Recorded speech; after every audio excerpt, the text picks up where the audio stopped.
নমস্কার বন্ধুরা, সঙ্গীতা হোম কিচেনে আবারও আপনাদের স্বাগত জানাচ্ছি। সামনেই হলো হোলি, আর হোলিতে স্পেশাল আমি তৈরি করে ফেললাম চিকেন কষা আলু দিয়ে মাংসের ঝোল। এইরকম লাল লাল ঝোল কিন্তু গরম ভাতের সাথে কিন্তু দারুণ খেতে লাগে। আর কথায় আছে বাঙালির 12 মাসে 13 পার্বণ, তো যে কোনো অকেশন পারপাসে কিন্তু আমরা বাড়িতে ভালো মন্দ রান্না করে থাকি। তাই ভাবলাম আপনাদের সাথে চিকেনের এই রেসিপিটা শেয়ার করি। তো চলুন আজকে চিকেন রেসিপিটা আমি রান্না করছি কিভাবে তার রেসিপি আপনাদের সাথে শেয়ার করব।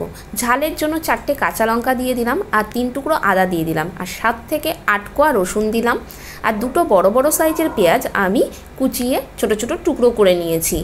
এটা দিয়ে একটা ভালো মশলা আমি তৈরি করে নেব। আর এই মশলাটা তৈরি করার পর আমি স্টেপ বাই স্টেপ আপনাদের দেখাবো আমি কিভাবে তৈরি করছি। যে মশলাটা কিন্তু আমার পেস্ট করা হয়ে গেছে। আর গুঁড়ো মশলার মধ্যে জিরে গুঁড়ো, ধনে গুঁড়ো, লাল লঙ্কার গুঁড়োর মধ্যে হলো কাশ্মীরি রেড চিলি পাউডার, হলুদ গুঁড়ো আর লবণ আমি নিয়েছি। এইগুলো দিয়ে মাংসটাকে ভালো করে আমি আগে থেকে ধুয়ে জল ঝরিয়ে রেখে দিয়েছিলাম। এবার ম্যারিনেট করে নেব। সমস্ত গুঁড়ো মশলা দিয়ে দিলাম, আর যে মশলাটা আমি পেস্ট করে রেখেছিলাম সেই মশলাটাও আমি এখানে দিয়ে দিলাম। আর হ্যাঁ, একটা বড় সাইজের পেঁয়াজ কুচিয়ে দিয়ে দিচ্ছি। এইরকমভাবে যদি কুচিয়ে মাংসে পেঁয়াজ দেওয়া যায় তাহলে মাংসটা বেশ জুসি জুসি ব্যাপার আসে, খেতে কিন্তু দারুণ লাগে। তো তারপরে এবার সমস্ত কাজটা হাত দিয়ে ভালো করে মেখে নেব। আর ওপর থেকে দিয়ে দিচ্ছি সর্ষের তেল। রান্নায় কিন্তু সর্ষের তেল দিলে তার টেস্টই কিন্তু আলাদা হয়। তো তার জন্য আমি সর্ষের তেল দিয়ে দিলাম। এবার দিয়ে খুব ভালো করে মেখে আমি 10 থেকে 15 মিনিটের মতো রেখে দেব। খুব ভালো করে এই কাজটা করতে হবে। হাত দিয়ে খুব ভালো করে ম্যারিনেট করে আমি রেখে দেবো 15 মিনিটের মতো। তারপরে বাকি রান্নাটা করবো। আর মাংসে আলু দেবো না তা কী করে হয়। আর বড় বড় সাইজের আলু মাংসের ঝোলে কিন্তু দারুণ লাগে খেতে। তো কিছুটা রিফাইন অয়েল দিয়ে দিলাম, দিয়ে এবার আলুগুলোকে ভেজে নিচ্ছি। রান্নাটা কিন্তু আমি সর্ষের তেলে করব, আলুগুলো কিন্তু আমি রিফাইন অয়েলে ভেজে নিচ্ছি। সামান্য একটু লবণ আর সামান্য একটু হলুদ গুঁড়ো দিয়ে আলুগুলোকেও বেশ একটু লাল লাল করে ভেজে নেব। হোলিতে কিন্তু বাড়িতে ভালো মন্দ রান্না হয়, তো চিকেন কষা যারা পছন্দ করেন তারা যদি এরকম পাতে একটা বড় বড় সাইজের আলু পড়ে আর ঝোল চিকেনের, তো দারুণ কিন্তু খাবারটা জমে যাবে দুপুরে। আর সবাই অনেকে এই দিন পিকনিকও করে থাকে বাড়িতে। আমাদের তো কথাই আছে বাঙালির একটা অকেশন দেওয়া দিয়ে কথা। কোনো অকেশনে কিন্তু আমরা মকা ছাড়ি না কোনো অনুষ্ঠান পার্বণ সেলিব্রেশন করার। তো চলুন এবার কথা বলতে বলতে আলুগুলো আমার ভাজা হয়ে গেল। এবার আমি এই কড়াইতেই কিন্তু মাংসটা রান্না করব। এর মধ্যে বেশ কিছুটা আমি সর্ষের তেল দিয়ে দিচ্ছি। সর্ষের তেল দিয়ে একটু নাড়াচাড়া করে নিলাম। এরপর ফোড়নে আমি ব্যবহার করব শুকনো লঙ্কা। একটা শুকনো লঙ্কা না 2 টুকরো দিয়েছি, তাতে ভালো ফ্লেভার আসে। একটা তেজপাতা দিয়ে দিলাম, কিছুটা গোটা জিরে দিয়ে দিলাম। এই দিয়ে খুব ভালো করে মশলাটাকে একটু নাড়াচাড়া করে নেব। মশলা থেকে কিন্তু একটা সুন্দর গন্ধ বেরিয়ে গেছে। এবার চিকেনগুলো দিয়ে দিলাম। চিকেনগুলো দিয়েই আমি একটু নাড়াচাড়া করে নিচ্ছি। ভালো করে মাংসটাকে কষিয়ে নেব। গ্যাসের আগুন লো টু মিডিয়াম করে রেখেছি। এবার ঢেকে দিচ্ছি 10 মিনিটের মতো। ঢেকে ঢেকে রান্না করলে রান্নাটা কিন্তু তাড়াতাড়ি হয়ে যায়। তো বন্ধুরা, ঢাকনাটা তুলে দিয়েছি।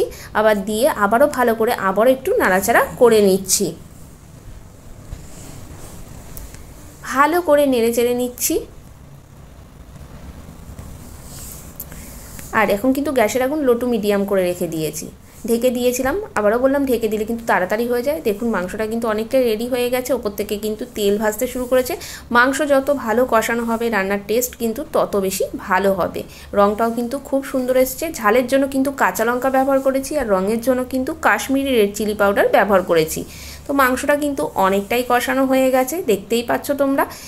এবার ভালো করে একটু ভালো করে নাড়াচাড়া করে নিচ্ছি। এরপর আগের থেকে ভেজে রাখা আলুগুলো এর মধ্যে দিয়ে দেব। তাহলে মাংসটার মধ্যে আলুটাও বেশ কষানো হয়ে যাবে, আর আলুটাও বেশ সেদ্ধ হয়ে যাবে। তো আলুগুলো দিয়ে এবার ভালো করে আবারও খুন্তি দিয়ে খুব ভালো করে নাড়াচাড়া করে নিচ্ছি। মাংসের ঝোল আলু দিয়ে কে কে খেতে পছন্দ করেন অবশ্যই কিন্তু কমেন্ট করে জানাবেন। আমার তো খুব প্রিয় একটা খাবার। মাংসের মধ্যে বড় বড় আলু দিলে দেখলেই ভালো লাগে, খেতে যে কী অসাধারণ লাগে তার কি বলতে ভার। তো ভালো করে এবার খুন্তির সাহায্যে নাড়াচাড়া করে নিলাম। দেখুন বন্ধুরা, মাংস কিন্তু আমার একদম কষানো হয়ে গেছে। এরপর এর মধ্যে দিয়ে দেবো উষ্ণ উষ্ণ গরম জল। রান্নাতে কিন্তু গরম জল ব্যবহার করাটাই বেশি ভালো, তাতে তরকারি টেস্ট ভালো হয়। তো বেশ অনেকটা জল দিয়ে দিলাম, কারণ মাংসগুলো সেদ্ধ হবে, আলুটাও সেদ্ধ হবে, আর একটু ঝোল ঝোল রাখবো, তার জন্য অনেকটা পরিমাণ জল দিয়ে দিলাম। দিয়ে এবার ভালো করে আবারও নাড়াচাড়া করে নিচ্ছি। নিয়ে এবার 10 থেকে 15 মিনিটের মতো ঢেকে রেখে দেব। তাতে কি হবে, মাংসটা আর আলুটা দুটোই সেদ্ধ হয়ে যাবে। 15 মিনিট পর ফিরে এলাম বন্ধুরা, ঢাকনাটা তুলে দিচ্ছি। দেখুন বন্ধুরা, মাংস কিন্তু আমার পুরো সেদ্ধ হয়ে গেছে, আলুও সেদ্ধ হয়ে গেছে। দিয়ে দিলাম 1 চা চামচের মতো গরম মশলা গুঁড়ো। দিয়ে এবার গরম গরম ভাতের সাথে সার্ভ করব মাংসের ঝোল আলু দিয়ে। মাংসটা পুরো রেডি আমার। এরপর গ্যাসের আগুন বন্ধ করে কিছুক্ষণের জন্য রেখে দেব।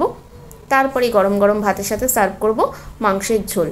হোলি স্পেশাল মাংসের ঝোল আমি কিভাবে রেডি করলাম সেটা আপনাদের সাথে শেয়ার করলাম।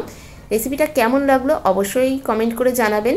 যদি ভালো লাগে তাহলে বরাবরের মতো একটা লাইক দিয়ে দেবেন, কমেন্ট করবেন, প্রচুর প্রচুর শেয়ার করবেন। আর আমার চ্যানেলে নতুন বন্ধু হলে চ্যানেলটা সাবস্ক্রাইব করে নেওয়ার অনুরোধ রইল। আপনারা হোলিতে খুব মজা করুন, ভালো করে রং খেলুন, সাবধানে থাকুন। দেখা হবে আপনাদের সাথে নতুন একটা রেসিপি নিয়ে। সবাই ভালো থাকবেন, সুস্থ থাকবেন। টাটা।